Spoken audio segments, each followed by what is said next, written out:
150 artistes, 30 nationalités. Mehdi Bencher, comment est né ce projet Djerba Oud? Wow, comment est né ce projet? En fait, c'était juste après la Tour Paris 13. J'ai eu la visite de l'ambassadeur de Tunisie à Paris. Donc c'est des gens qu'on ne fréquentait pas du tout jusqu'à il y a une certaine... Enfin, depuis la Révolution, quoi, on évitait vraiment. Et là, donc, je craignais un peu cette rencontre. Et puis en fait, non, j'ai eu affaire à quelqu'un d'extrêmement ouvert. D'ailleurs, il s'est ramené en scooter 1962. Enfin, j'aime bien les scooters. donc voilà, il s'appelle Adel Fri. Et lui, en fait, voilà, je lui ai dit que j'avais envie depuis quelques années déjà de monter quelque chose en Tunisie. Et il m'a dit, chiche, on y va. Je suis là et on essaye de le monter. Et donc voilà, c'est vraiment grâce à lui tout l'été que j'ai pu faire ce projet. Je l'appelais à 2 h du matin pour débloquer des artistes à la douane. Et il a toujours été là. Et pourquoi Djerba? Pourquoi Riyad? Au départ, on a choisi plein de villes en Tunisie. Et petit à petit, on allait vers le sud. Donc après, on s'est dit Djerba parce qu'il y a l'aéroport international, donc on pouvait faire ramener pour une question de logistique. Et autour de l'aéroport, bon, on a pris le village le plus intéressant qui est le Hara Sghira. Le nom administratif c'est Riyad. Et donc voilà, et puis en même temps, symboliquement, c'était déjà très fort, quoi. Les 3 religions qui vivent ensemble depuis des siècles, voilà. C'était une leçon quelque part par rapport à l'actualité internationale. Et pour vous, l'ambition, quelle est-elle par rapport à ce village?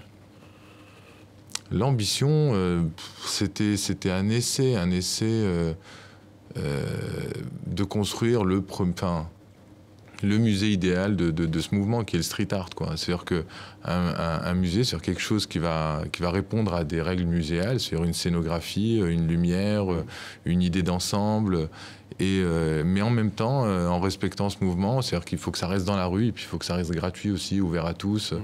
Donc voilà, puis on a même mis de la lumière, on a installé des lampadaires, tout ça, pour que ça soit visitable aussi la nuit.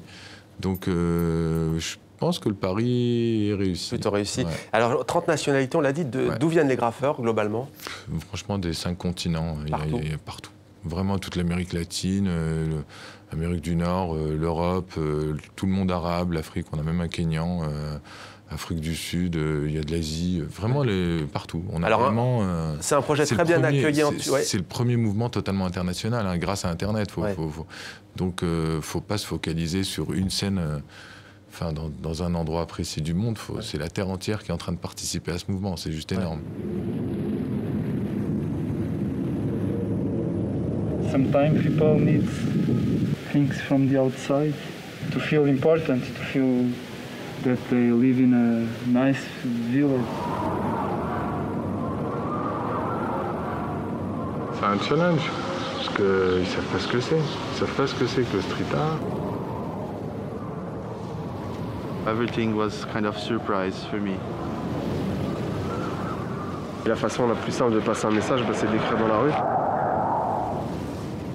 C'est le rêve de tout graffeur, on te donne du matos pour aller peindre dans un endroit paradisiaque.